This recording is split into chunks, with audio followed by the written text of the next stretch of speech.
Well, I no longer need to say wake up. Everyone seems to have awakened by the millions. This is the day after. Welcome into Redacted for your post-election coverage. I'm Clayton Morris. I'm Natali Morris. And on this show, if you're new to the show, we tend to cover the stories the mainstream media ignores. And also now, today, we're going to talk about the death of the legacy media. It's clear as clear can be. Kamala Harris also about to deliver her concession speech. She just called up Donald Trump a few minutes ago and delivered her concession to Donald Trump. So we're going to hear from her in just a few minutes.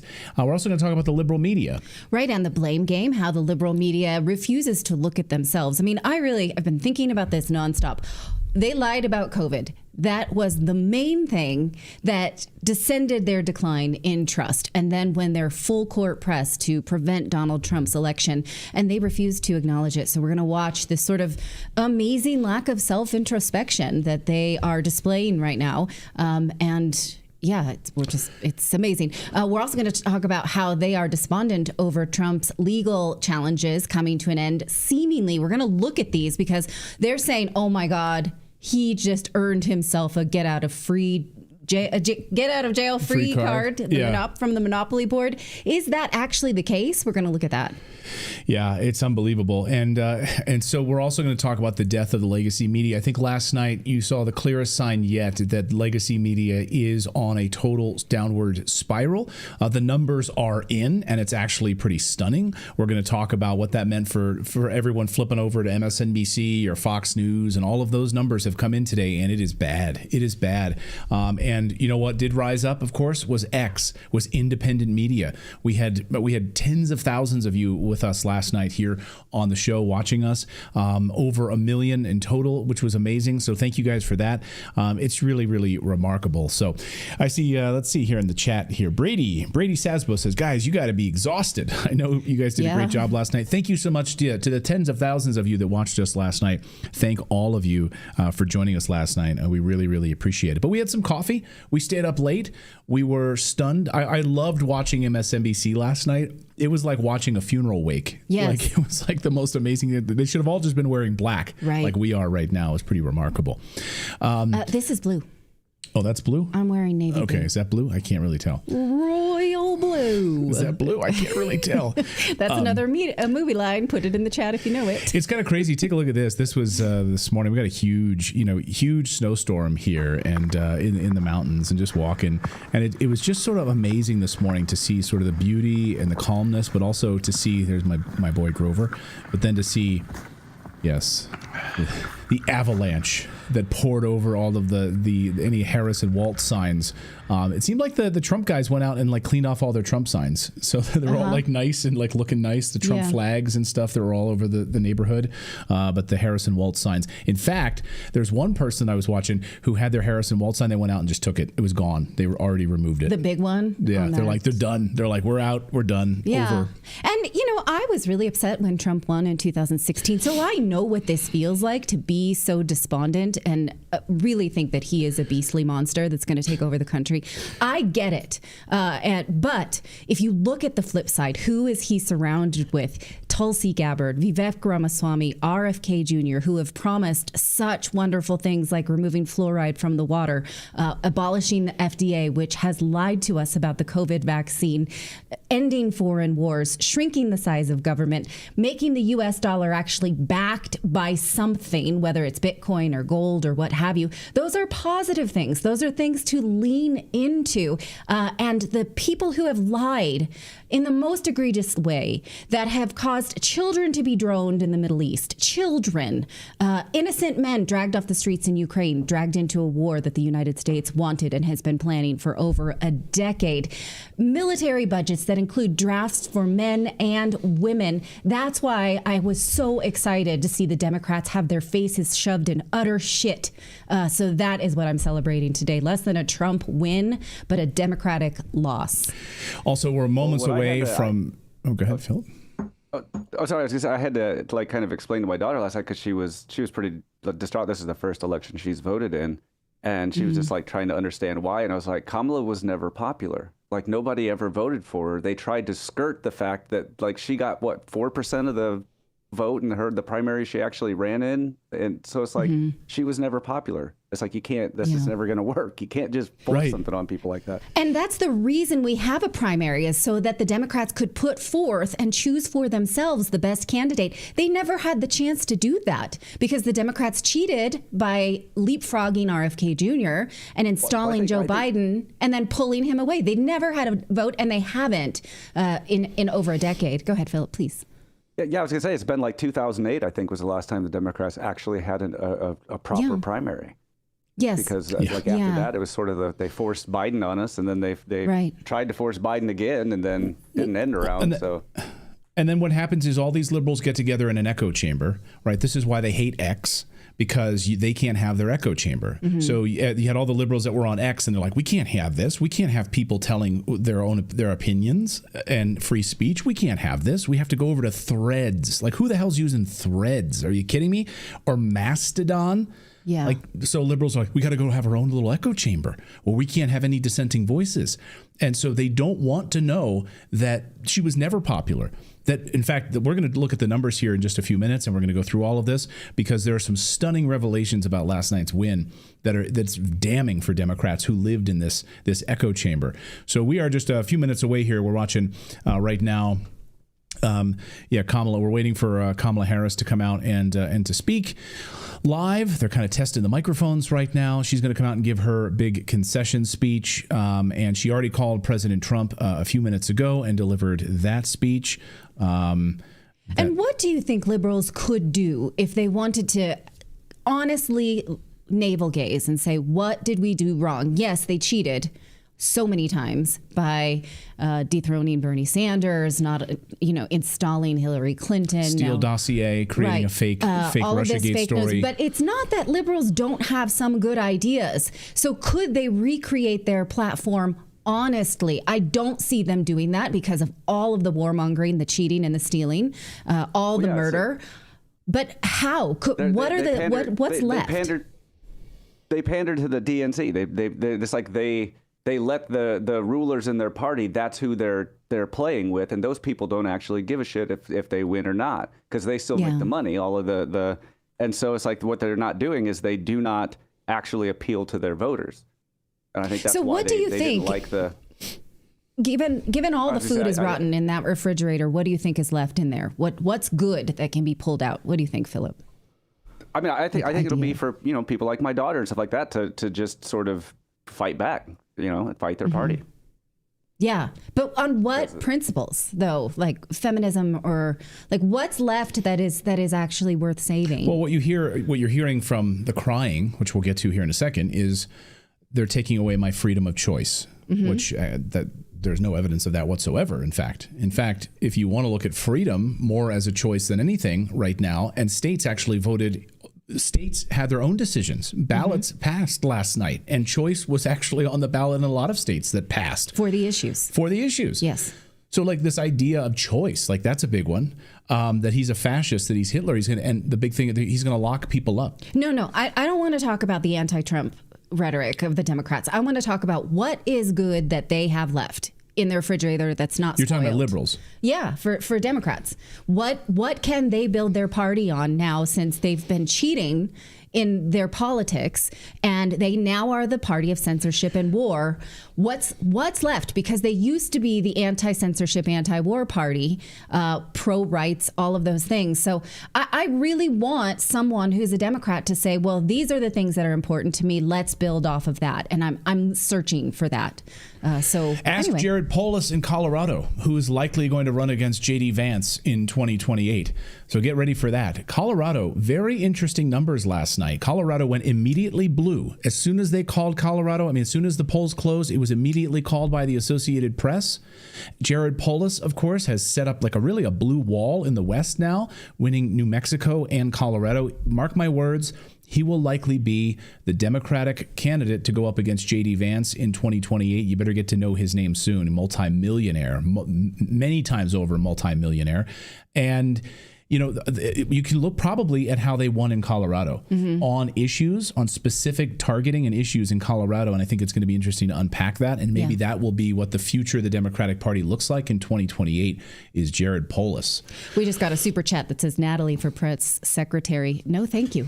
No, thank you. I'm not doing that. We're waiting here moments as Kamala Harris is going to come out and give her concession speech. And so we're going to watch that and bring you that in a second here. Again, she already called President Trump and conceded on the phone, so that's officially done. Now this is all just for the cameras, but we'll bring that to you. And I want to see if she's going to talk about healing, moving the country forward, or if it's going to be more sort of like View rhetoric, like we heard on The View this morning. So these were the headlines on Monday, the day before the election. We were given a sort of a playbook of exactly who Democrats would blame if they lost the election. Take a look at this. Natalie brought this the other day. Kamala Harris supporters ready to blame Joe Biden if her campaign fails. Black voters are being set up by the left to take the blame for a Kamala Harris defeat. So they were already telegraphing, no pun intended, exactly how this was going to go. And that's exactly what happened. So you heard from surrogates on the Kamala Harris team last night specifically about how Tim Walz, they made a huge mistake in picking Tim Walz, a white guy from Minnesota. They should have gone with Josh Shapiro from Pennsylvania. Black voters, you guys really, screwed the pooch here. You did not support Kamala Harris. Sane as that. I don't know. I just couldn't think of something else to say. Here was the View just a few. Is it? Yes. Here was The View just a few minutes ago. This is Sunny Holster. I want you to listen to her rhetoric. You can see how pissed she is, how much anger she has in her body. Watch this. So why do you think that uneducated white women voted against their reproductive health freedoms, and why do you think Latino men voted in favor of someone that's going to says he's going to deport the majority of his community? White women like being called uneducated white women. I think the economy matters, national security matters. But when you put people in these boxes, I think that's a takeaway from this race. Yeah, good for Farah for actually pointing that out. Yes, girl. So she's like, yeah, all these uneducated white women, all these stupid white women that voted for Trump, all of these Latinos that voted for Trump, you're stupid, basically is what she's saying. All you black guys out there who voted for Trump, you're stupid. That's what she's basically saying with her Upper West Side elitism that she's carrying there. Yes, because she doesn't have to live in neighborhoods with criminals. So when Democrats say that they want to let out criminals or flood the border and criminals actually move into these Latin communities, Latins suffer first. They're the ones that get raped. They're the ones that get burgled. They're the ones that get their cars stolen and get shot. And guess what? They kind of don't like it. Yeah. And so they're saying, this racist idea that Latins want an open border because they see people that look like them, that's not how it works. Wait a minute. So let me understand this, Sonny Holston, and all of you liberals out there who are crying about this and who are putting out this blanket lie. I've heard it multiple times over the past 24 hours from liberals, like on a podcast that I listen to regularly. It has nothing to do with politics. They were saying, Trump's going to deport all of these Latinos. I can't believe how Latinos would vote against. This is ridiculous. So let me just get this right. So a Mexican who is here on a green card legally in the United States working, earning money for him and his family, suddenly thousands of illegal immigrants come into this community and take away his job. He's supposed to support be excited about that. Do you hear what you're saying? Right. So this was I don't know what echo chamber they're living in, but they totally dropped the ball. I don't know what data they were looking at. I don't know who they were talking to. Were they not talking to Latino voters? I think it only makes sense if you don't actually know any Latins or black people. And right. Something that Candace Owens says repeatedly is black people are by nature more conservative if you actually talk to them. But I think that, not the ones that are coastal elites. Go ahead, Philip, please. Like the most Latino county in the United States in Texas went for Trump for 96%. I mean, that's just, shows that identity politics, it has failed. It is not working. Yeah. And in Pennsylvania, in the Reading, Pennsylvania, where I'm from, the corridor, the Latino corridor, huge population of Puerto Ricans that live there. Many of them who work on the mushroom farms there and have lived there for years. They don't want illegal immigrants coming in and taking their jobs. And so they voted for Trump. So this weird echo chamber that liberals are living in right now just shocks me. And then, of course, there's all of the crying. So liberals, they can't just like cry at home and be upset about it and talk with their friends. No, they have to flip on their TikTok cameras and then cry into their TikTok cameras. And this was all over social media last night. Here's just a snapshot of some of the liberals crying. I'm crying. Hold on, let me go get my camera so I can film myself crying and then put this out to the world. Ugly cry is what I call it. It's not a beautiful cry. That's not, I don't know what you're going for here, but that's not flattering. Go ahead. How did we get here?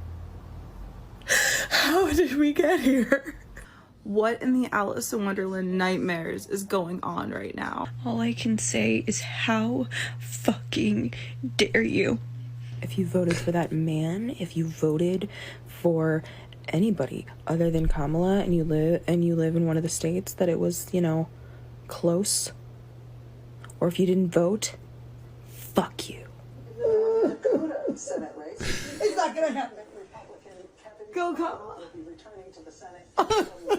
I chose family. I chose women. I chose America. I love you. How the fuck is this still happening? All I've ever known politically is hatred. I'm done. I'm done. I'm done. I'm done with you. I'm done with you and your mother and your sister. I'm just done with all of this. What did my mom do? What did my sister do? Yeah. This harkens back to the study that we talked about last week about how liberal teens have the highest rates of depression because they're focused on the wrong things. The media tells them all kinds of things that makes them super upset. And if they're not reading books and actually looking into those things, that this is how they feel. And I get it. Yeah, they're going to feel depressed. I'm really sorry for these young people and how upsetting it is to them. I truly am. Yeah, it really is upsetting. And because when you have people like Joe Scarborough and MSNBC, and they put out these lies and they make you believe that all of these people who voted for Trump are racist, they're misogynists, they hate women, they're fascists, they're going to lock you up in some sort of internment camp. This is remarkable. So this was what does it call it? Morning Joe, just a few hours ago. Watch. I just say really quickly too, Democrats need to be mature and they need to be honest. And they need to say, yes, there's misogyny, but it's not just misogyny from white men. Mm-hmm. It's misogyny from Hispanic men. Right. It's misogyny from black men, things we've all been talking about, who do not want a woman leading them. Might be race issues with Hispanics. They don't want a black woman as president of the United States. You know, the Democratic Party, I've always found when you're sitting around talking, they love to just sort of balkanize everybody into these separate groups and say, oh, white people don't like women and black people. No, it is time for the Democrats to say, okay, and you and I have talked about this before, a lot of Hispanic voters have problems with black candidates. Right. A lot with other Hispanics. You got some that don't like each other. And some of the most misogynist things I've heard going on this Get Out the Vote tour came from black men. I mean, misogynist things. So you're absolutely right. It's not simplistic. And we've got to have real honest conversations about it. Real honest conversations.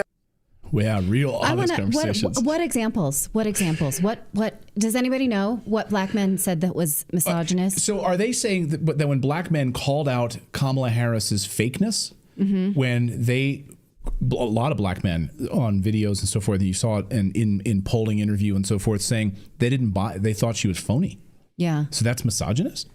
Well, I don't know. If you've seen something that you truly think is misogynist, I would like to see that. I want to know. Well, Joy Reid is losing it and hold on, let me play this because she's flipping out and totally losing it and basically says, of course, that President Trump will lock people up. He just like Hitler, just like Mussolini, just like Viktor Orban. What? This is the kind of stuff that they are pushing now. Watch this. We on this side of the TV screen have said all we can.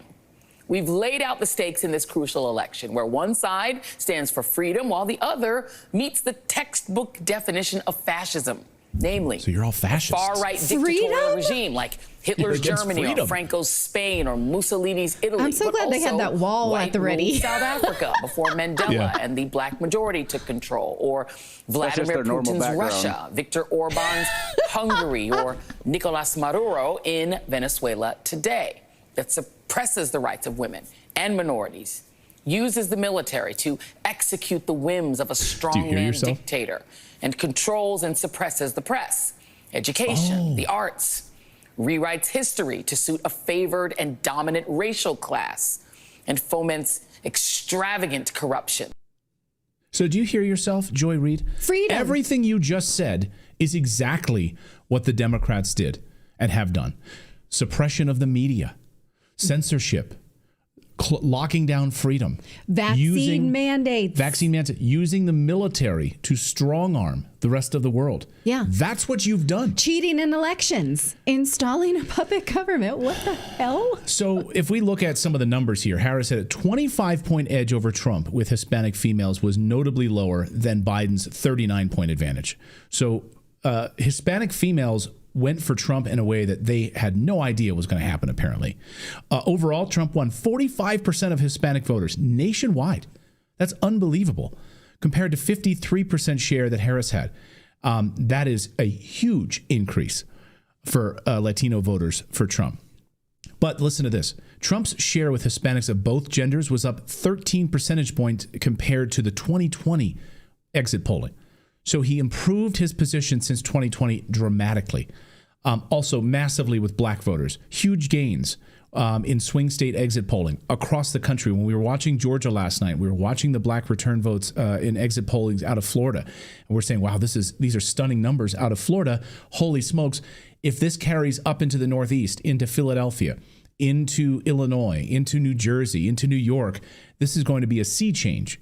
The GOP, President Trump also received about 20% of the black vote in the Badger State, which is pretty remarkable. Far less than Harris got. 78% backing was a big improvement over his last cycle there. So huge numbers there. And also Trump won only 8% of black voters in 2020 in Wisconsin back in 2020. So a huge increase in the black vote in the state of Wisconsin. So you can lie to your viewers all you want, MSNBC and CNN, and try to paint all these people as misogynist, they're racist, black voters. You're somehow racist now against. Who are you racist against? Who are you misogynistic against? Because turns out women also didn't vote for Kamala Harris. So this idea that your uneducated white women didn't vote for Kamala Harris, super chat here from Rachel Day. Thank you. She says, excuse me, uneducated white women? I may not have a college degree, but that doesn't mean that I'm stupid or uneducated. Yeah, that's a good point. They mean not college educated. So, and speaking of education, if you tuned in late last night and my son joined us for a little bit, he's a teenager. He goes to high school. And some of the things that the teenagers were chanting Trump about is that they all agreed they're afraid to be drafted into foreign wars based on lies. So this is another fear that maybe more conservative leaning people have. Democrats just feel like, I'm not going to war. Don't worry about it. That's not a real possibility. But a lot of teenagers are. And so this anxiety about what we're putting on our kids, I do feel responsibility for that too. They're afraid. We're all afraid. And so it doesn't help anyone to cry on a camera about things that may be nebulous when literally we are in war. Right now, we have 57,000 troops that are in harm's way. In the right Middle now, East, just in the Middle East alone. Today. Yeah. And it looks like, who knows if it's going to get worse before it gets any better.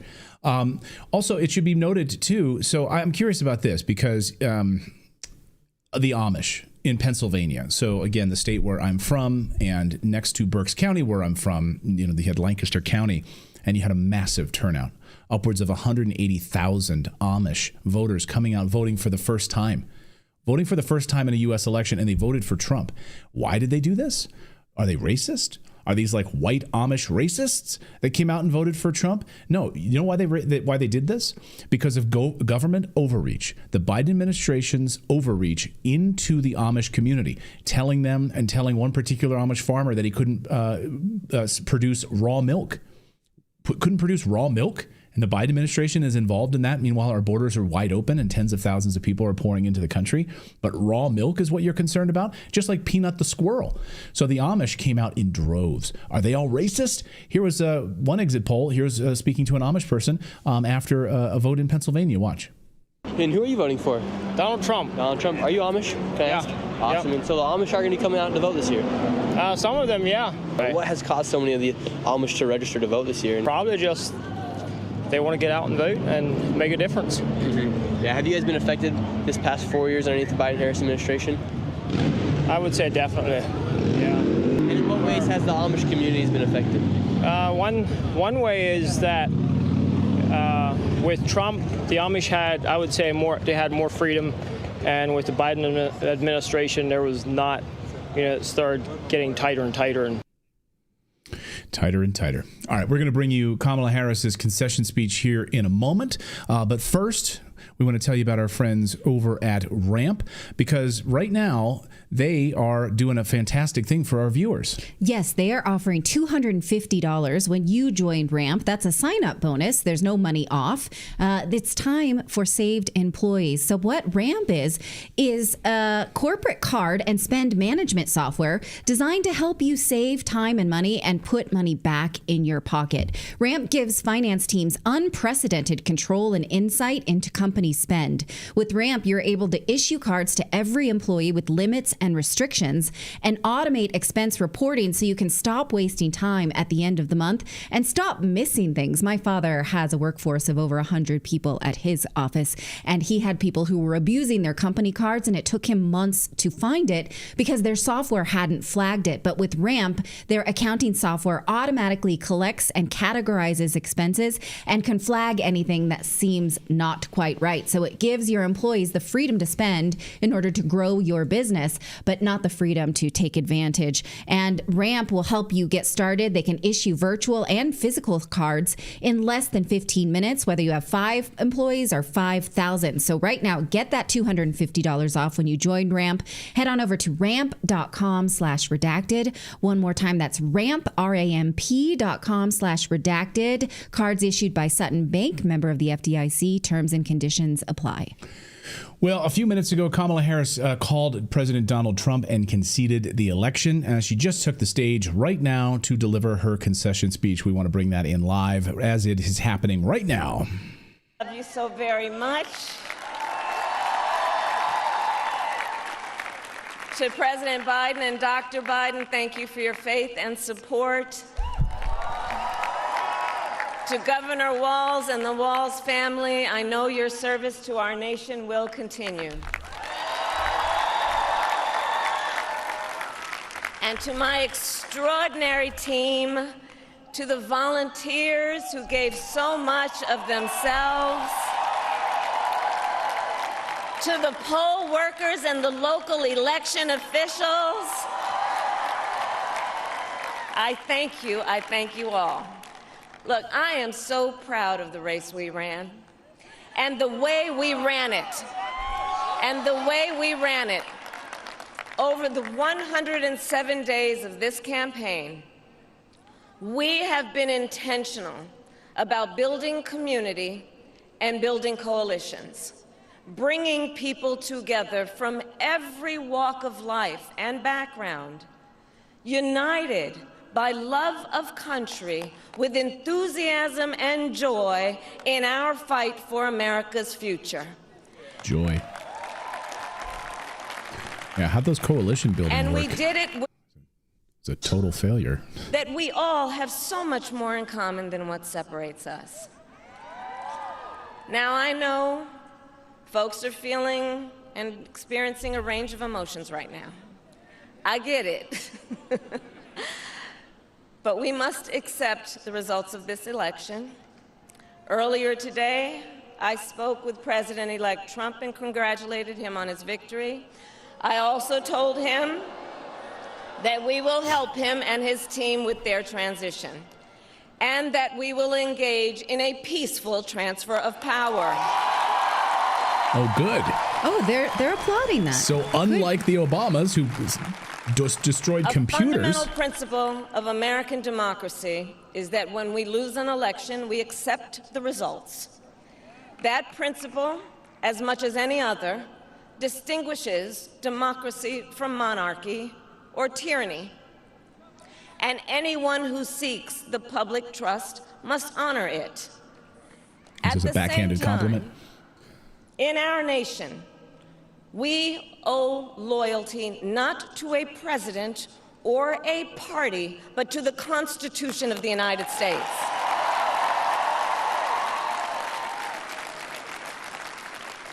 And loyalty to our conscience and to our God. My allegiance to all three is why I am here to say, while I concede this election, I do not concede the fight that fueled this campaign. Okay. The fight for freedom, for opportunity, for fairness, and the dignity of all people. A fight for the ideals at the heart of our nation, the ideals that reflect America at our best. That is a fight I will never give up.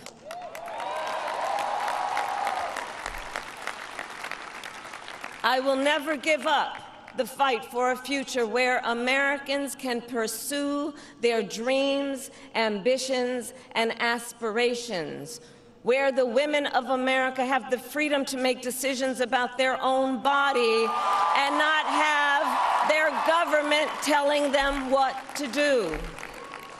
We will never give up the fight to protect our schools and our streets from gun violence.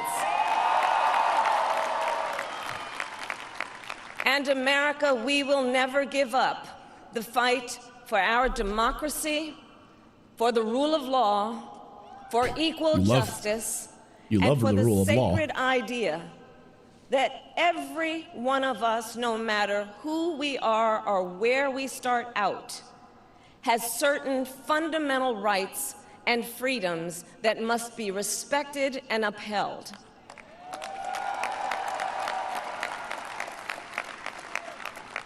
And we will continue to wage this fight in the voting booth, in the courts, and in the public square.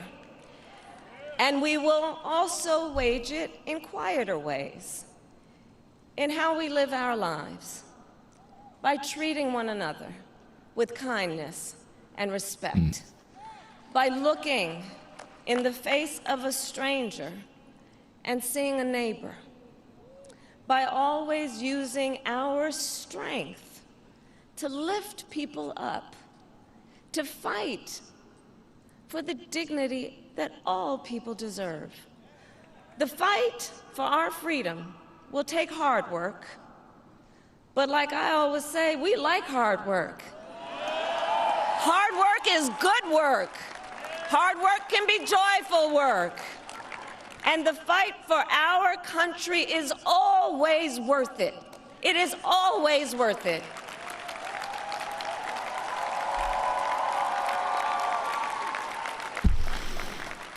So there you go.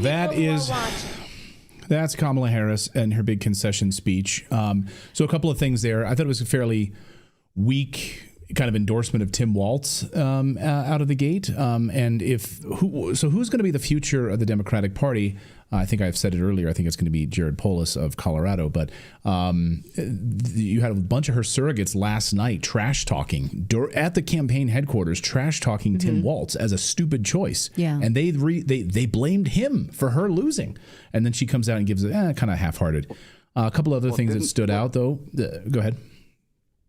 Oh, I can't remember. What did they say about Biden's choice for vice president when he chose his vice president? Weren't they saying that was a stupid choice and would hurt him? And I'm trying to remember. Yes. Yeah.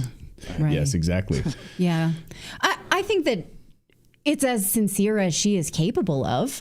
At least that her supporters were cheering a peaceful transition of power. That's something that we had been warned about may not happen, that they would use the office of the presidency and some kind of emergency to not hand over Power to the Republicans. And, you know, again, I'm just so curious because she says these things that sound quite nice. Let's be good people. Let's unify. Let's not put people down. I mean, after 3 months of calling her opposition Nazis and fascists and trash, that's interesting message because that's not how it played out on the campaign trail. And can they put that into practice?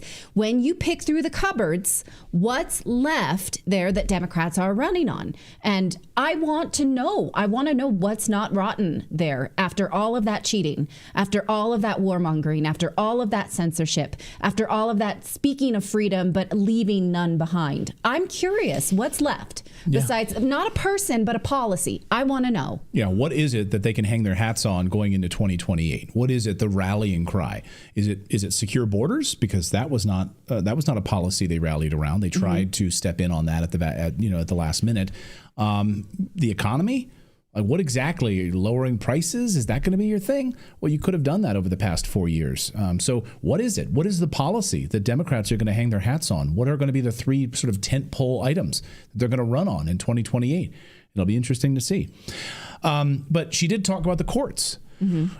Which brings us to this. And I think it's interesting what just happened just a few hours ago as it relates to the courts. Well, the media is saying that a Trump win will give him a get out of jail free card. I said that wrong twice. Yeah. I'm referring to the Monopoly Board. You know what I'm talking about. Yes, okay. And they are just incredulous over it. If you look at headlines today, Forbes is saying that he's been sprung, as if he's been in jail and what do they call him? Slippery Don, Teflon Don, nothing sticks to him. A friend of mine this morning who really deplores Trump said she was just so upset that he had not been brought to justice. And because the media has told us that he's done all of this criminality, but what justice does he actually deserve? It's an interesting question when you go case by case. So let's start with the biggest news about the documents case, because the Justice Department just announced that special counsel Jack Smith will, quote, wind down his prosecution of President Trump. Because how could they possibly prosecute him when this attorney general is on his way out? Now, here's MSNBC's report, and I want to see if you notice the same shift that I noticed in how they are covering this now that they know that a Republican administration is incoming. Yeah, Chris, it's not a surprise that these cases can't go forward when Donald Trump takes office. What's interesting here is that the DOJ is moving to end them even before he takes office, citing the long-standing DOJ policy that sitting presidents can't be prosecuted.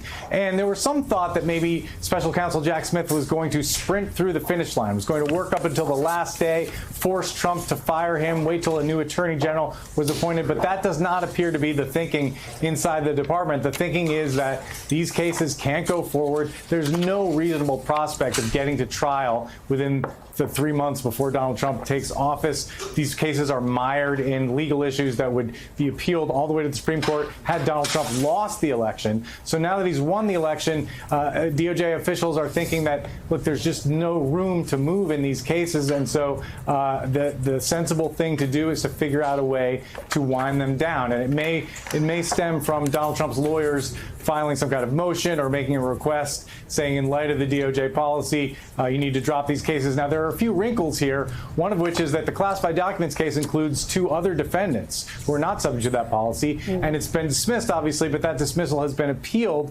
And the DOJ considers that ruling to be very bad law, that it would like to be overturned. So that appeal may continue in some form. But the reality is that Donald Trump is not going to be a part of these cases. And what this means, I mean, we knew this, right? But just coming to grips with what this means intellectually is that Donald Trump is not likely to be held accountable on these very serious federal criminal charges that many people believe were worse than what Richard Nixon did or was accused of doing in Watergate. Now, there's no guarantee that Donald Trump would have been convicted at trial, but as Joyce Vance, our legal commentator, said to me this morning, what's not going to happen is he's not going to face a jury of his peers who would evaluate the evidence and render a verdict. It's going to be lost to history whether a jury would have found him guilty of these very serious crimes, including conspiring to defraud the United States, obstruction of justice, moving to conceal evidence, and, of course, retaining highly, highly classified documents. Ken, this is only the federal cases. What's going to happen to the state case?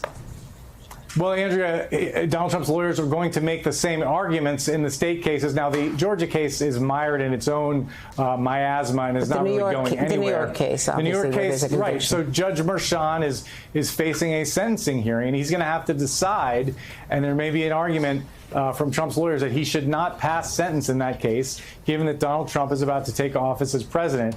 But really, there's a lot of discretion with the judge here. It's going to depend on what he decides to do. I want to just point out, I want to talk that back. He's not technically convicted until he's sentenced. Correct, Ken? That is correct. Under New York law, he's not a convicted felon technically until the sentence is passed and the judgment is entered, Andrea. Okay, so interesting how they're being more careful now about calling him a convicted felon. He's suing certain media for misnaming him after certain judgments. And also, maybe they feel different now that he is president-elect. Hello Moto in our chat says winding down means burning all the evidence. That's a fantastic point that I had not thought of. If I were Donald Trump and I were interested in how these politically motivated cases came about, I might send some letters today saying you are being ordered to save all documents. You are being asked to not destroy anything and give us a list of all of the servers, because as Clayton just pointed out, the Obama administration on the way out poured, what did they say? What did you say? Bleach. They poured bleach on their computers. They destroyed computers. And the same thing, and by the way, this is exactly what the Clinton team did when they left office. Right. And they handed things over to George W. Bush.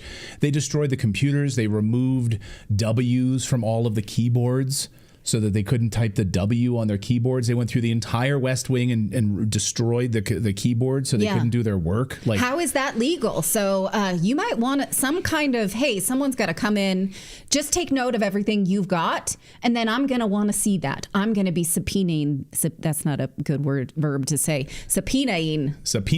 That ish. Okay. I'll be peening you. Now the media is being forced to admit that these cases are full of holes. So the federal case is deflated, especially because Jack Smith was recently ruled inappropriately appointed. So how he is continuing to do this was anybody's guess. But without an attorney general behind him, he's not going to be able to do this, especially because the case was full of holes.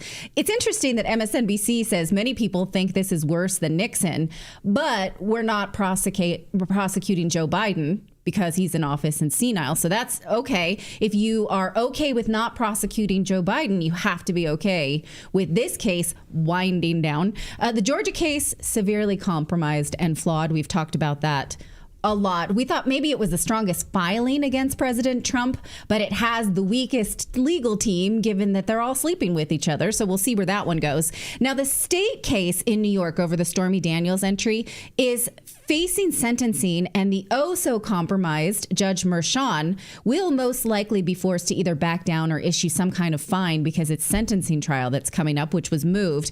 I do hope that he faces investigations and sanctions over his bias. For the details on this case, please watch Jed Rubenfeld's videos about it. I printed out these or brought you these snapshots so you can go see exactly how thin this case is. Now, the E. Jean Carroll case resulted in a defamation verdict, not a sexual assault verdict. He posted bond actually in those cases and is appealing the payments. So that case is by no means done yet. You cannot call him a sexual assault convict or anything of the sort. It went to defamation. Now, this case doesn't get much attention, the last one that we should pay attention to. Recall the case where the state of New York accused him of inflating his assets to secure a loan with Deutsche Bank. That was brought by AG Letitia James. She says, don't worry, we have a contingency plan for if he becomes president. I wonder what that is. She just said that to the press a couple of hours ago. Now, not only is he on track to get that money back because he sent it to an appeals court, but the lawyers who brought that case are in trouble with the judge for abuse of the law. Now, this happened in October and we were a little busy and a lot of us missed it. But listen to this. It's a bit long, but it's amazing about how that case now is just basically crumbling at the seams. Watch.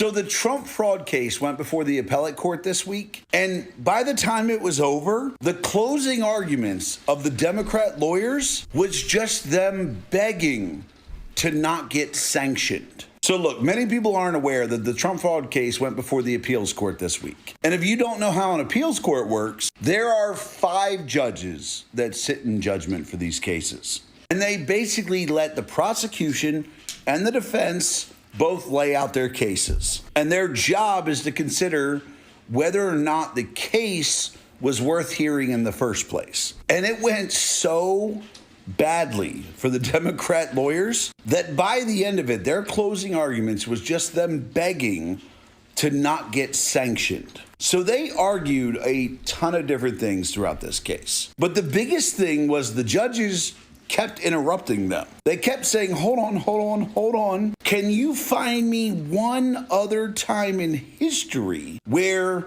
the person who took the loan was able to call the bank that they took the loan from, and then that bank showed up and said, we weren't defrauded? And the lawyers spent like 2 hours trying to find one little instance where it happened. But then the judges said, okay, let's try something else. They said, hey, have you ever prosecuted someone for lying about the value of a property when it resulted in the entire loan being paid back with interest? And again, they gave them like 2 hours to try to explain their case, and they still couldn't produce a single case where that had happened. And then the judges said, hey, you know what? We'll give you another shot. They said, have you ever seen an attorney general prosecute a case where there was no damage to the public, there was no damage to the person you said was defrauded, and there was no actual malice committed by the person who took the loan? And then they took another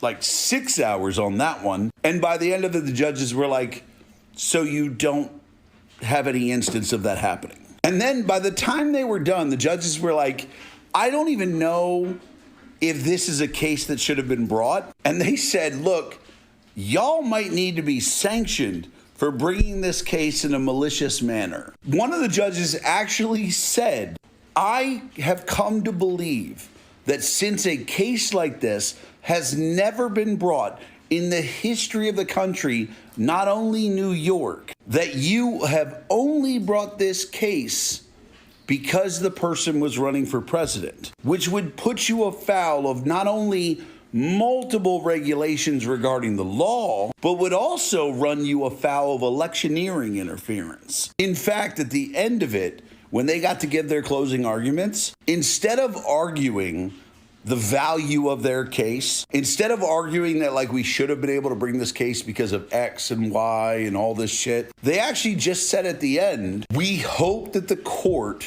will take into account that lawyers need to be able to bring cases like this without the threat of sanction. Basically, they were saying, we hope that you decide that we're not going to get in trouble for bringing this bullshit case. That was what happened at the appellate court. So Trump being found guilty of fraud and having to pay $500 some odd million fucking dollars, and the whole left celebrating about that, he's going to get all that money back because the appellate court was like, this is a bullshit case. The people he took the loan from literally came to court on his behalf and said, hey, we weren't defrauded. We knew he overvalued Mar-a-Lago. We took that into our calculations. And even if we had taken that into our calculations, and the value of Mar-a-Lago was part of 0.14. Like the president of Deutsche Bank said, you know why we gave him the loan? It had nothing to do with the value of Mar-a-Lago. It had to do with we've given him 21 other loans, and he has paid back all 21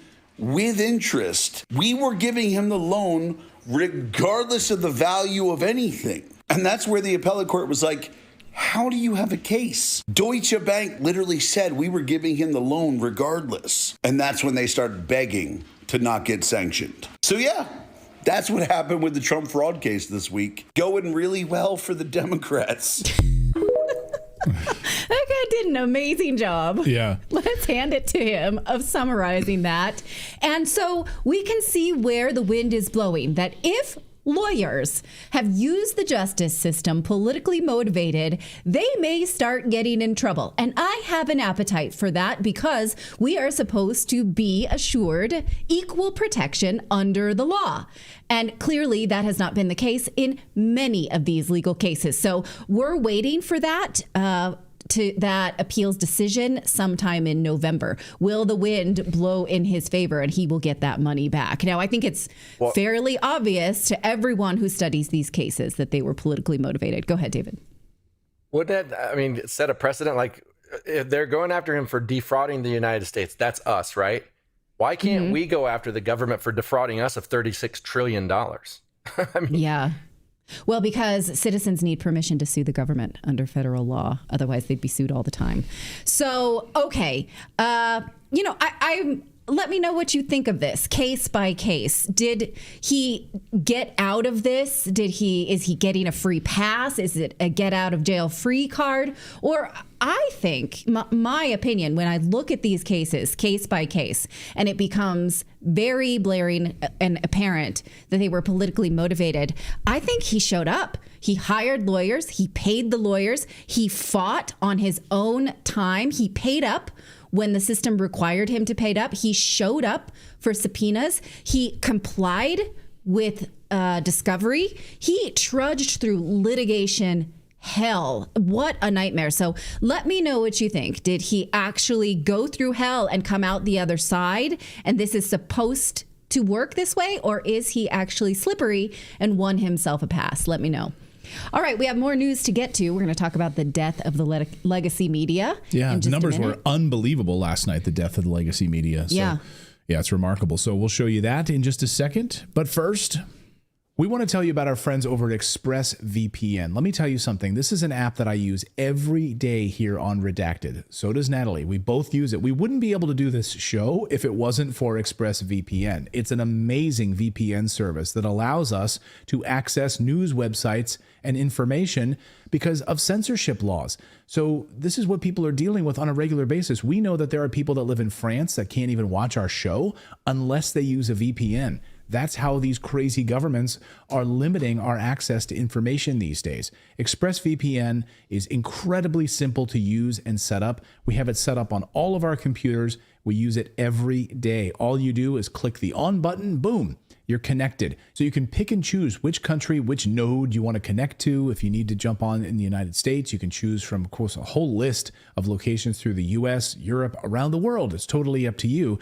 But this allows you to access things that you wouldn't otherwise be able to access because of your IP address. Of course, it hides your IP address. It anonymizes all of that. So if you're in a public Wi-Fi setting, you're at a coffee shop, wherever, and you want to use their Wi-Fi, absolutely, you need to use a VPN to protect yourself from people who are trying to snoop on your computer and what you're surfing, right? Whether it's banking information, you want to pay some bills while you're at the coffee shop, make sure you're using a VPN. So our friends over at ExpressVPN right now will give you 3 months of ExpressVPN for free, okay?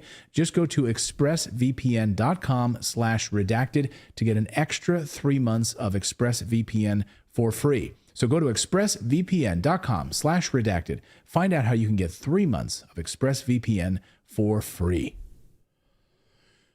All right. Well, if you work in the legacy media, get ready for mass amounts of layoffs. The job cuts are going to come fast and they're going to come furiously because now it's readily apparent that the legacy media is dead. All you needed to do is look at last night's numbers. Even before last night's election, legacy media was already laying off thousands of people, upwards of 20,000 so far across multiple legacy media platforms this year alone, and the year's not even over yet, like at the Washington Post and others.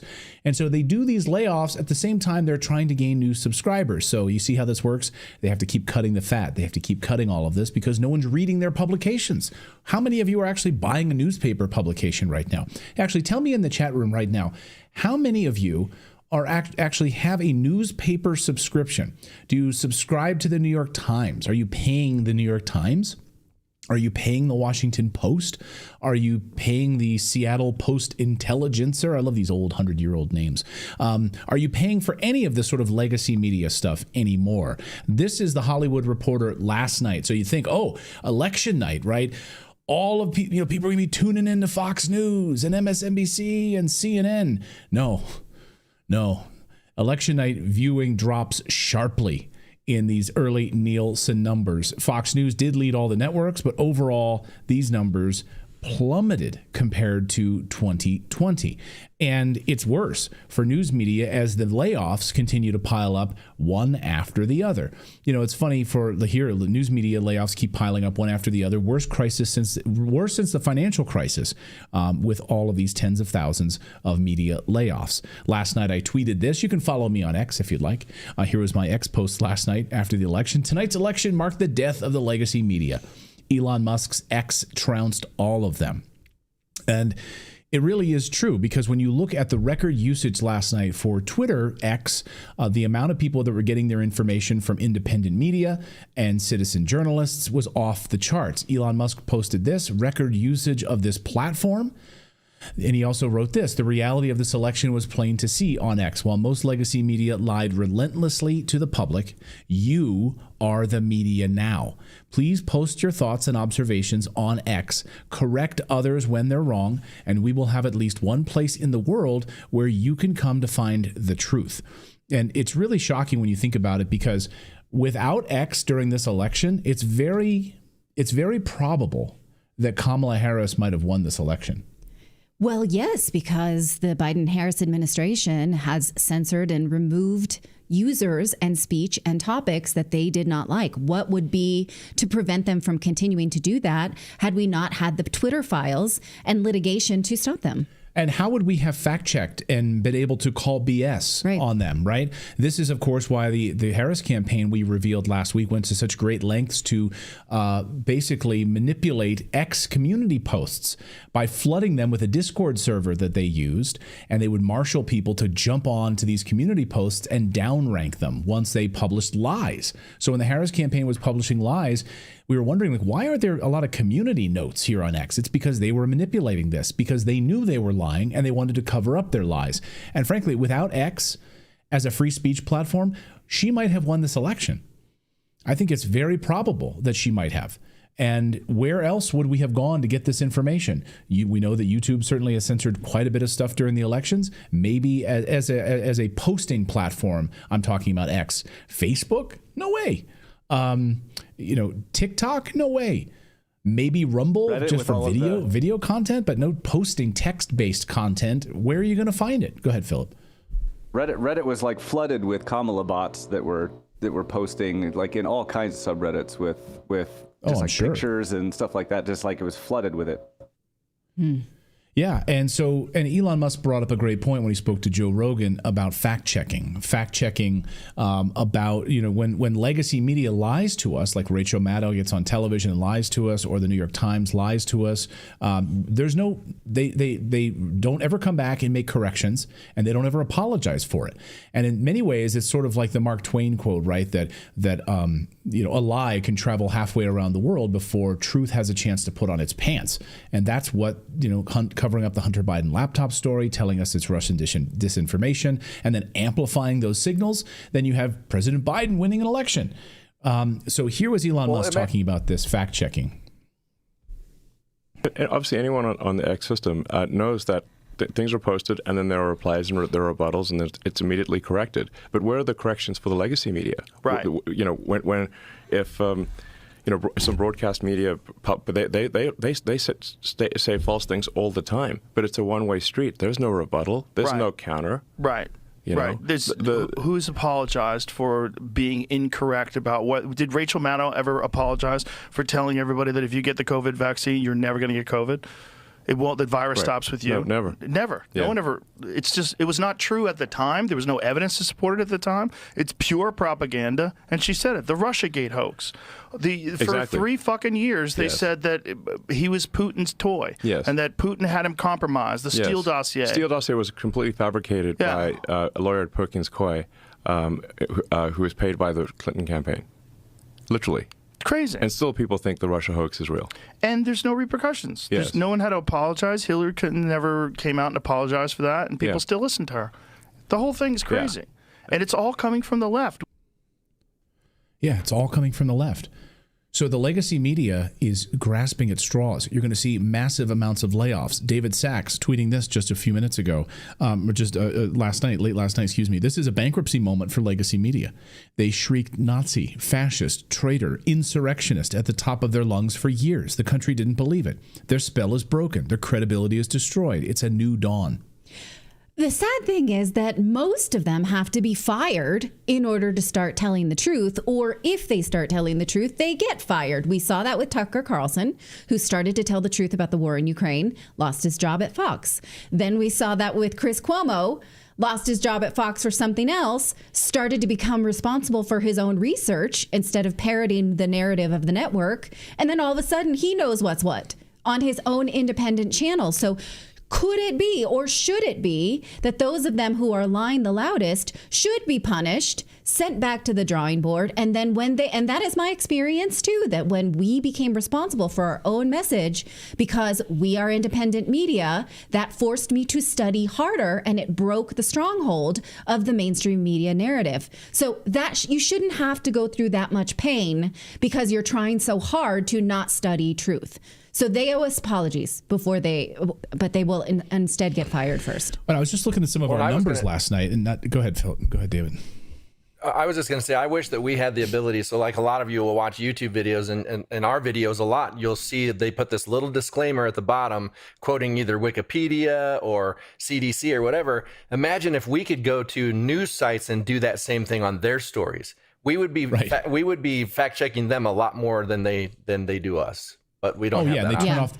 They turn off the comment section for a lot of the legacy media. You're not going to be able to go and post like comments on a Washington Post story or anything like that. So you're not going to be able to fact check them. They put out this piece of garbage. The Atlantic publishes a big hit piece right before the election, a coordinated hit piece with the deep state. Right? Who's paying for an Atlantic subscription? No, I think it was either New York Times or Wall Street Journal hit piece on Michael Schellenberger. Fantastic journalist, Michael Schellenberger, just calling him a kook. That was the whole basis of the story, is that he's speaking out on behalf of the whale's death, but he's crazy for doing that because we all want wind turbines. It was fucking nuts. And the comments section actually was like, he's right. What's wrong with you? This is a biased piece. And they shut them off. Oh yeah. But there were in fact people. In fact, no, I don't know if they shut them off. That was something else. But they did allow it for a short period of time because when they find real journalists, they have to attack them. Yeah, it's really stunning. I was just going to say on our numbers. I was looking at our numbers. We're a small YouTube channel, relatively speaking, to like Joe Rogan or anything. But we have 2.5 million subscribers here. And if you look at the cumulative amount of watch time of our viewers over the past month, it exceeds almost all CNN shows, like all legacy media cable news shows on CNN or MSNBC. It's remarkable. So legacy media is dying. Independent media is rising. As long as we continue to navigate this crazy world together and share the truth without an agenda. We have no agenda on this show other than the truth. And we're going to hold President Trump's campaign and administration to task, hoping that he carries through on all of the things that he's promised and all of the things, ending these wars. It's top of our list. Get us out of Ukraine, end these wars in the Middle East. Yeah. Tax reform. All of that stuff. All of these things that he's talked about. It's amazing, though, because President Trump can propose tax reform. It can go through the Senate. And now that Republicans control both chambers of the Senate, it can pass without a humongous fight. When we hit the debt crisis, the budget crisis at the end of the year, we may actually, not this year, obviously, because Democrats will still be in power. But when that happens again, who cares? Because Republicans will pass it. They can agree on cutting spending. Will they actually do it? That's what they've said. They were holding hostage negotiations about. So we're going to watch. We want to see those things. Let's get to your super chats and all of your comments here today. Sure. I would say something real quick on the legacy media. And I think like one thing that just is definitely going to usher in the death of legacy media is the fact that like the newest generations are not going to get on board. They're not going to start watching CNN. They're not going to start watching Fox. And so basically every person they lose is gone forever. That's never going to be replaced. So they can only go fewer and fewer. They can't even level out because they're just not going to, they're not going to pick up that generation. Well, where was your daughter getting her election results? Your 18-year-old. Almost entirely from TikTok. Almost entirely. Okay, even from TikTok. she got state results and all of that. That's wild. Yes, okay. well, no, she got the final results from me, but because she wasn't watching any of that, she didn't know where to go to even see the map or to check the numbers. But almost all of the information she takes in is from TikTok, YouTube, or I guess her parents. Okay. Yeah, it's amazing. We're in a new frontier, a new era, but you are the media. And I think, citizen journalists who are out there with their own iPhones and cameras and who have a specialty in a field, whether it's a rancher who's on their own ranch telling you what's actually happening with the cattle industry. Like, these are the people that we want to turn to, not listening to these bobbleheads in Washington and New York cities anymore. Look what James O'Keefe is doing with the hidden cameras and stuff. Like, I mean, he has a whole army of citizen journalists now. Yeah. I mean, you used to rely on that like at 60 Minutes. They'd have one person doing something like this, right? When did we ever see that? Now we get to see it on a regular basis on social. All right, we're going to take your super chats here and your Rumble rants. So thank you to all of you guys for subscribing and being a part of our show. We're going to do that. But first, we want to tell you about our friends over at ARMRA, because you may know, because we're mammals, if you've ever nursed a baby, that the first substance that comes before you start to produce your milk is called colostrum. That is an incredibly immunity boosting substance that we make for our babies. And so our friends over at ARMRA have figured out a way to harness this sustainably from cows so that you too can get this immune boost in a supplement that can help you with all manner of bodily functions in order to level up. ARMRA is sustainably sourced from grass-fed cows on family-owned dairy farms throughout the U.S. using only overflow colostrum, so you're not taking it from a calf. They ensure that the calf's needs always come first, and then this is a beautiful way to upcycle the surplus. And you know, of course, we're always on the lookout for ways to strengthen our immunity. Also gut health, improve fitness and metabolism, enhance skin and hair radiance. Well, this is a great way to look into colostrum. So if you look into ARMRA colostrum, and you can see if it works for you, and I'm sure you've all heard about it by now. So if you go to tryarmra.com/redacted, you can receive 15% off your first order. And in fact, this is why they say newborn babies don't get sick if they're nursing, because of this magical substance. So you can look into it and see if it works for you as well. So you get 15% off your first order. Head on over to tryarmra.com, tryarmra.com/redacted. I like this. Coin Each says in our chat here on YouTube, says, I got the election results last night from Redacted. Thank you, Clayton and Natali and the team. Thank you very much. Yeah, we did like 7 hours of live election coverage last night. That was an adventure. And it was fun because I used to cover the elections when I worked at Fox News, back in the day. And so, what's amazing to me is I called certain states ahead of the Associated Press and ahead of Fox News, and we were right. We were right here across the board last night. And I even called the presidency when the math showed it, when the math didn't lie. And so Redacted last night called the presidency, and it took minutes before Fox News then called it. Yeah. So we beat Fox News last night.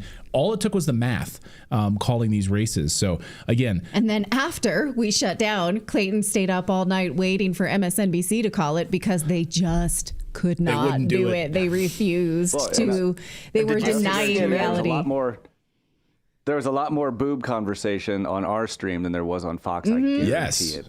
I bet. Yeah, we had a little bit of that. It was a little PG-13 last night here on our show. And I was going to say CNN refused. CNN was another one that absolutely refused. They were showing, like, even though Alaska and everything, the last ones that come in, they would not put those 3 electoral votes up for Trump. Like, they waited till the absolute last minute because they just couldn't handle it. Jen Psaki was lecturing all of us at 4 a.m. Eastern time.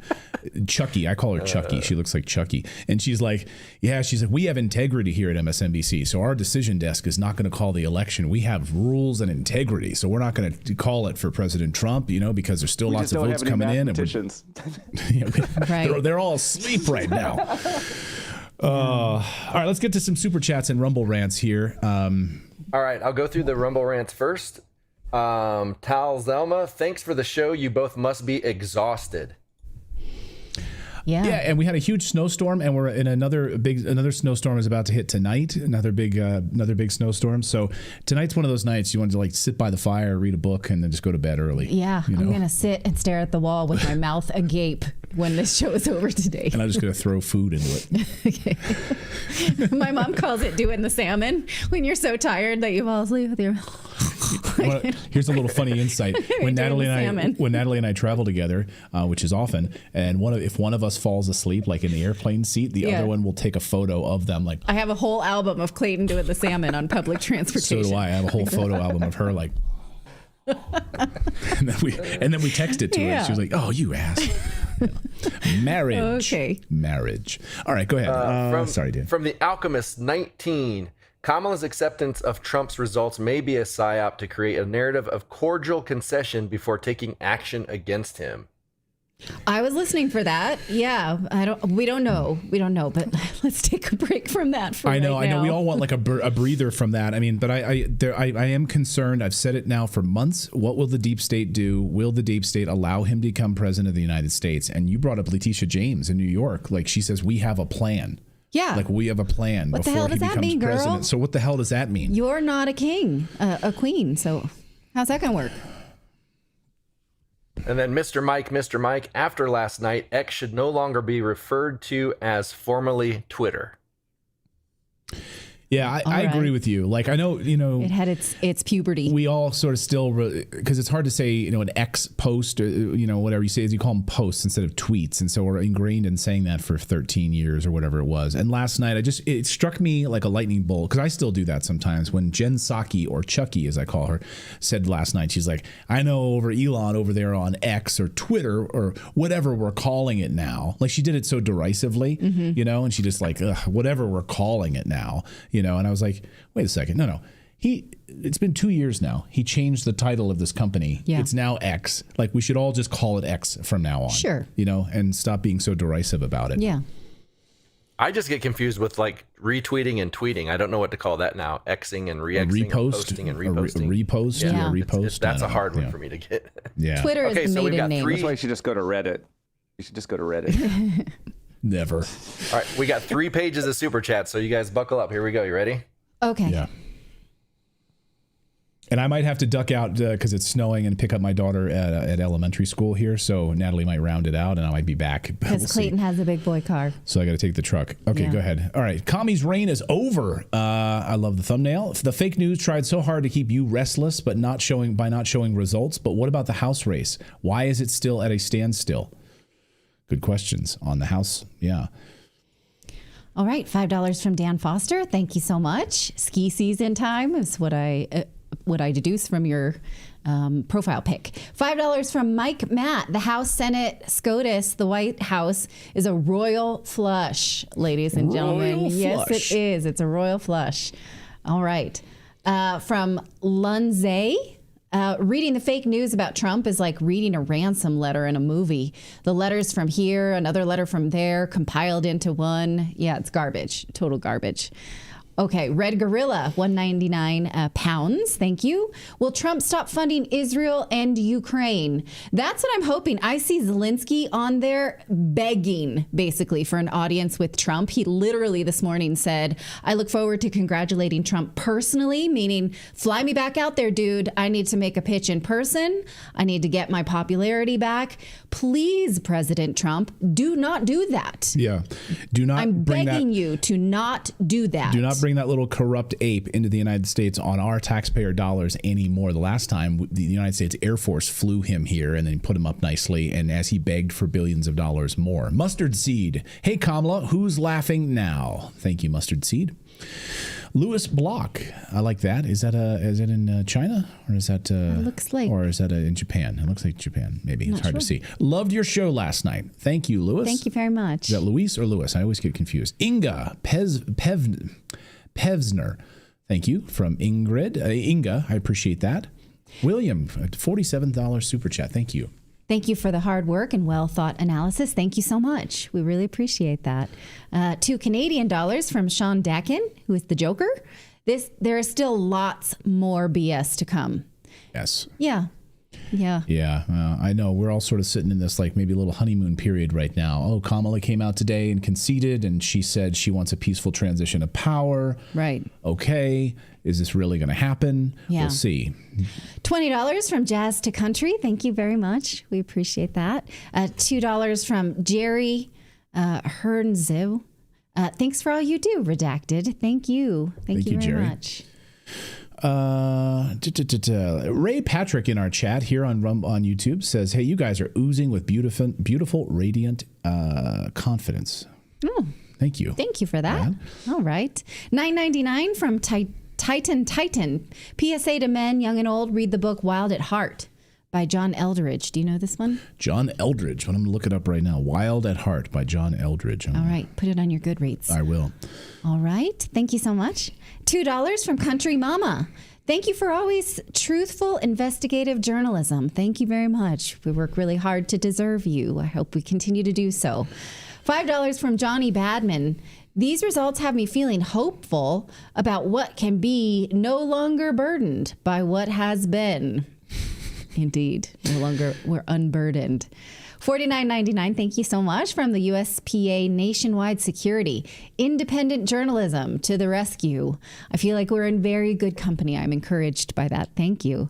$5 from B. Tisdale. Al Sharpton has the face of a soggy bowl of cereal. Yeah.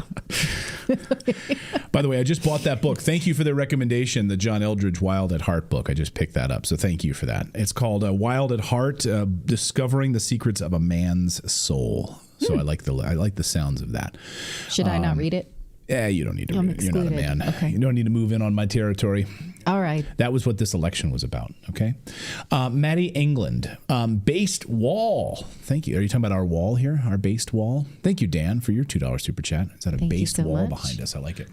$5 from Margot Butel. You guys are awesome. Thank you for the truth. You're awesome for being here. Thank you very much. $5 from Hey You.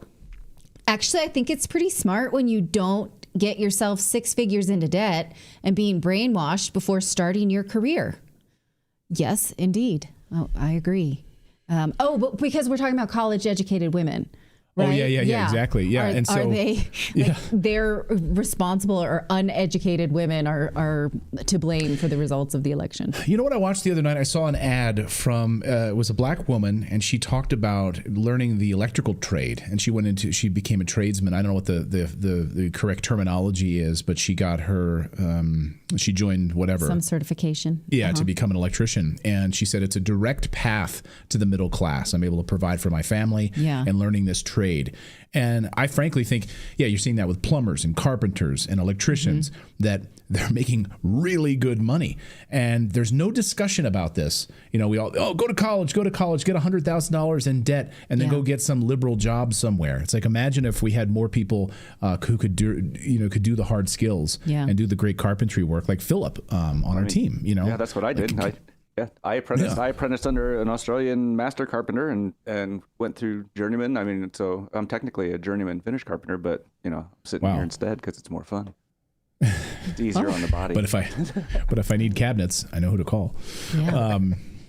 $5 from Maggie Smith. Dems teach young people power is outside of themselves. That creates a victim mentality that makes them powerless to perceive and solve problems. That's very astute. Yes, it does. It does feel like that. That's why so much depression right now. And again, I refer you to the segment we did last week about why liberal teens have such high rates of depression because of this powerless message. And they deserve much better than that. DKK 70 from Claudia Peterson, who's a naturopathic doctor. Congratulations to all of us. Greetings from Denmark. Thank you, Claudia. Yes, €23.99 from 49. Congrats, America. You did it. Trump left Kamala unburdened by what has been. Hope he stops the war and frees Ross Ulbright like he promised.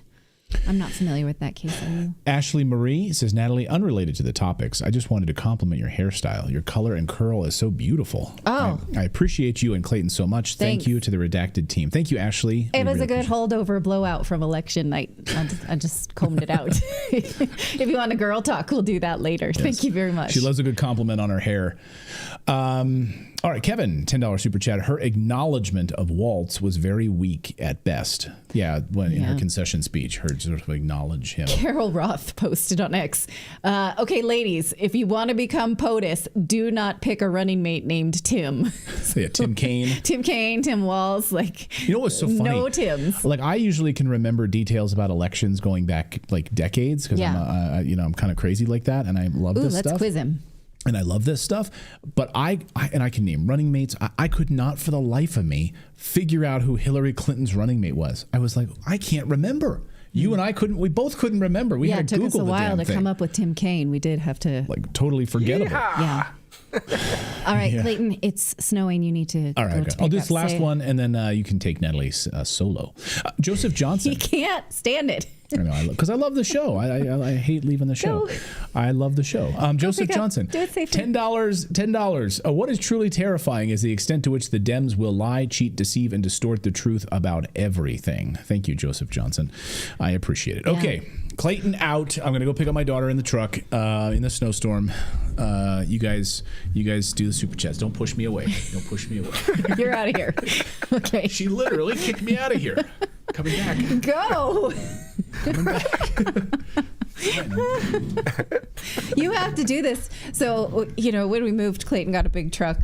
And he used to drive this little Mini Cooper. And so we're like, you got the big car now. You got to do it. Okay. $2 from Tyler Raita DuPont. Why did the election coverage stop early in 2020? We were really bait and switched.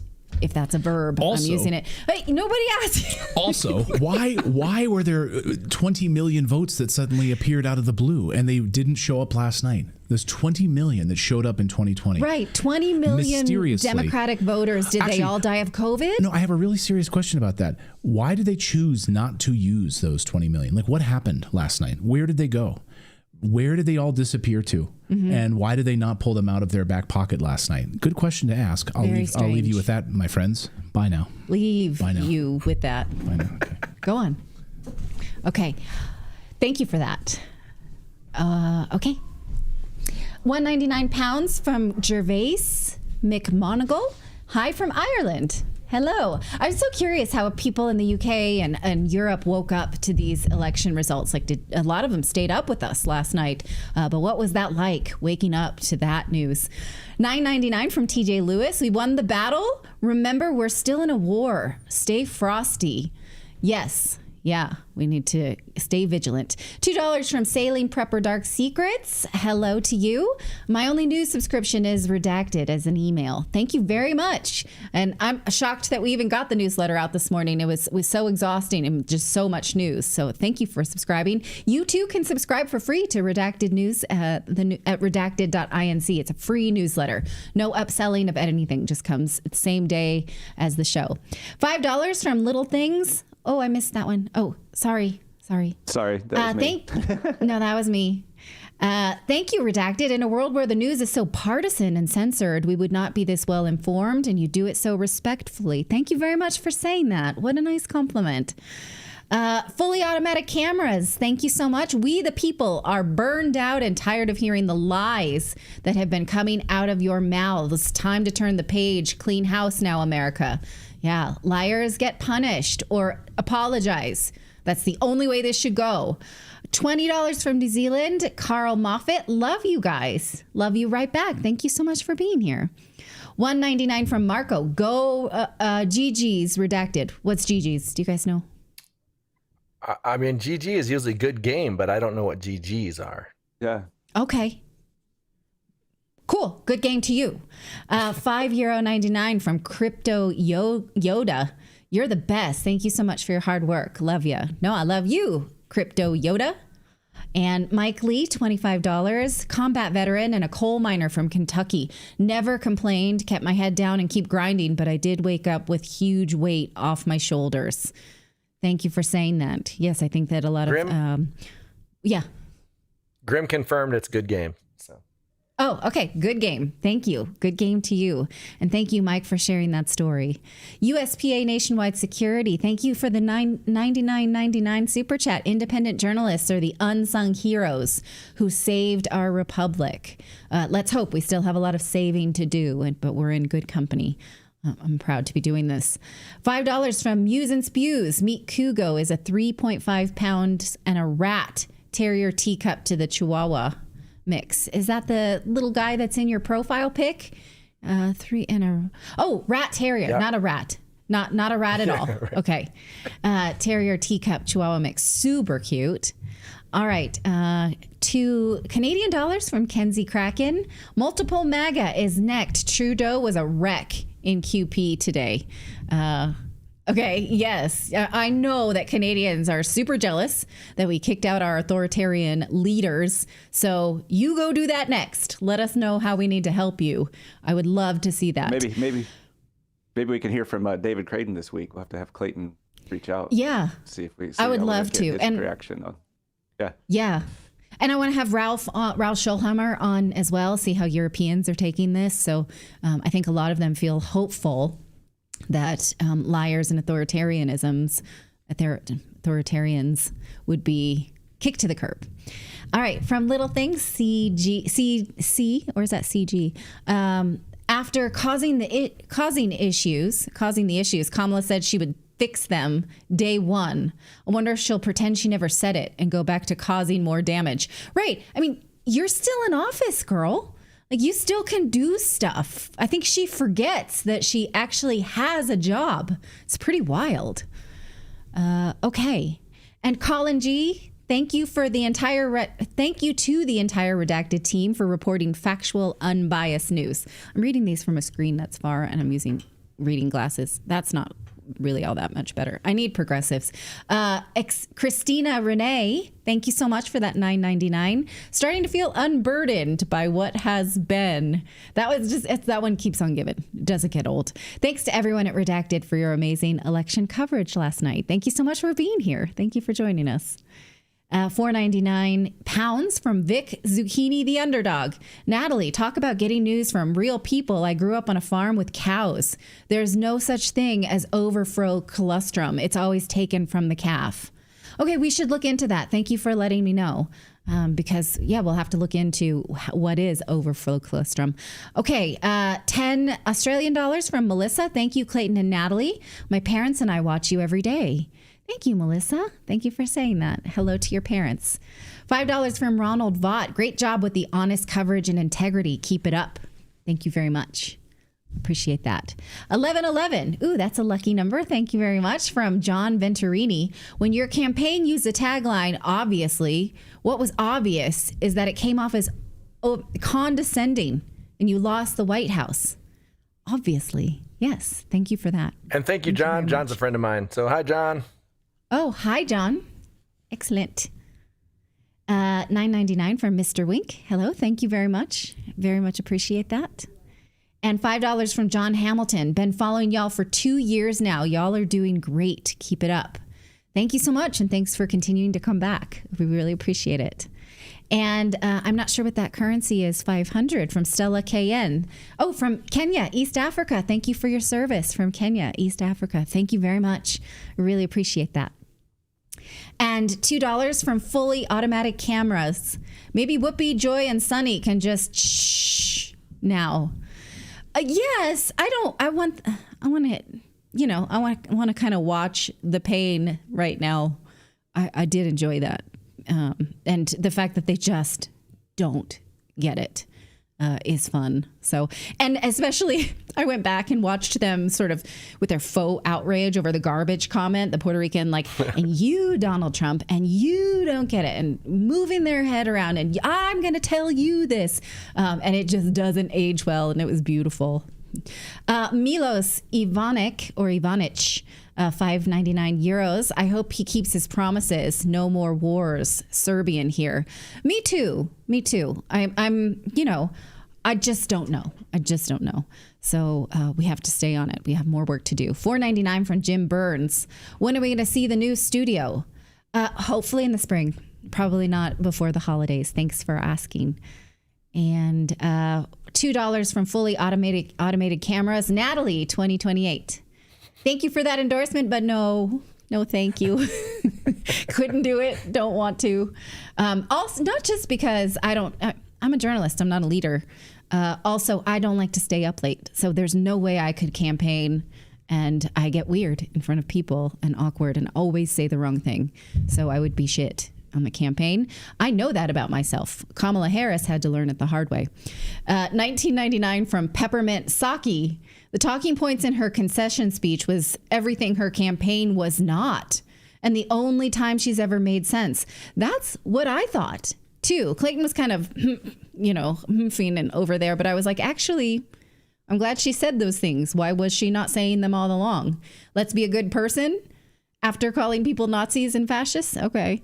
And Hitler, $4.99 from Ghost Magnet 81. Business Insider today has an article, How to Move Out of the U.S. for all of those who threaten to leave if Trump won. Now, as someone who has moved out of the United States, felt like I escaped some kind of politics, and then came back, I say have at it. It's super hard to be an expat. It's super hard to get your documentation. You have to really want it. And it's lonely to be an expat. It's lonely to be in a culture that's not yours and feel like you never actually will fit in somewhere. No matter how nice the Portuguese people were, I was never going to be Portuguese. It's really hard. So have at it if you want. I think you'll be back. But yeah, you have my blessing. Give it a try. Azat Sakilov, $10. Thank you. Go Trump. Now, please do an interview with Thomas Cowan and Andrew Kaufman. They're the antidote against the whole big pharma propaganda about new viruses. Okay. Thomas Cowan and Andrew Kaufman. Let me just write that down because I will forget. I'm going to send in Thomas Cowan. Yep, C-O-W-A-N and Andrew Kaufman. Okay, I just accidentally texted that to my daughter. She's going to be like, what? Okay. $4.99 from I'm Trash Bruh. 2016, A New Hope. 2020, The Empire Strikes Back. 2024, The Return of the Jedi. Yes, much symbolism in that, if you know the Star Wars lore. Absolutely. $4.99 from X Token. Hey, y'all are so great. I love you. I love you. Thank you very much. And $1.99 from Mr. Wink. Yeah, where's the 80 million votes? They missed 20 million. So those 20 million either did not vote, which seems unlikely, died from COVID, also seems unlikely, never existed, were assumed by the Republican Party, not possible because their numbers were on par. I don't know. That's so weird. So weird, right? Okay, $1.99 from Ernest Alvaro. I had 2020 PTSD. I was afraid to fall asleep. Same. And I was like being superstitious here, like knocking on wood all over the place, that kind of thing. So yeah, same Z's. Okay. All right, that's all of them. And that's it. Okay, thank you so much for joining us. We made it. We made it to the other side of November the 5th. It felt like we never would. So hopefully the candidates stop texting me. Yeah. And, Barack Obama can stop texting me. Kamala Harris and Tim Walz and Doug Emhoff lose my number. All of that. God, I was so freaking happy last night to put on, just watch a freaking YouTube video and not get the same damn, political ad, because they've been running literally 4 to 5 times. Anytime I try to watch anything on YouTube, it's the same damn Joe Kent advertisement. Yeah. I don't know who the guy is, but I hate him. Even I don't know what he stands for because he's just in my face constantly. So if that's what they wanted from me was to hate the guy, they succeeded. Yeah, they paid money to get you to hate them. Those ads cost them money. Yeah. That's wild. It worked because I was pissed. So I was happy last night when the freaking stupid Velveeta commercial came on. I was like, yes, try to push your nuclear cheese on me. I'm happy to see it. Thank you. Happy to see that. Yeah, for me, it's all like, stop running to lose weight. Those are the ads I get all the time. And I'm like, what? Why? What's the algorithm think of me? Okay. But that's just me. So thank you so much for joining us. We will be back here tomorrow. We're here Monday through Thursday, 4 p.m. Eastern time. And don't forget to subscribe to the newsletter. We'll see. Oh, yes, we do. Sorry. We have one more show sponsor to tell you about. Then I do need my glasses. Where am I supposed to go? Here's where we're going to go. Hey, do you like free stuff? Because you're in luck. BioOptimizer's Black Friday deal is starting now. And they're and they're giving away free gifts with purchase. So this is an exclusive advanced invite to BioOptimizer's Black Friday deal for an entire month, all of November, and it's their best sale of the year. So if you're feeling stressed or haven't been sleeping well lately, well, in election week, pretty much none of us have, then you can reclaim your awesome sleep by taking Magnesium Breakthrough. They have 7 critical forms of magnesium. Pretty much every function in your body gets upgraded with magnesium. So right now, for the entire month of November, BioOptimizers, the makers of Magnesium Breakthrough, is giving everyone their Black Friday blowout sale on all products. So you can get discounts with our unique code, plus up to $100 in free gifts with purchase. So the code is Redacted. You can head on over to buyoptimizers.com/redacted, and literally even Google will tell you the truth about magnesium. Magnesium is fantastic for you, upgrades your sleep, helps you to go to sleep easier if you have trouble with that. You don't wake up with that hangover feeling if you like to take, say, a Tylenol PM or a NyQuil from time to time. Well, this is totally different. So check them out, learn about magnesium and the 7 optimal forms of magnesium that are in BioOptimizers and Magnesium Breakthrough. Head on over to buyoptimizers.com/redacted. Thank you so much, everybody, for joining our show. We'll see you tomorrow.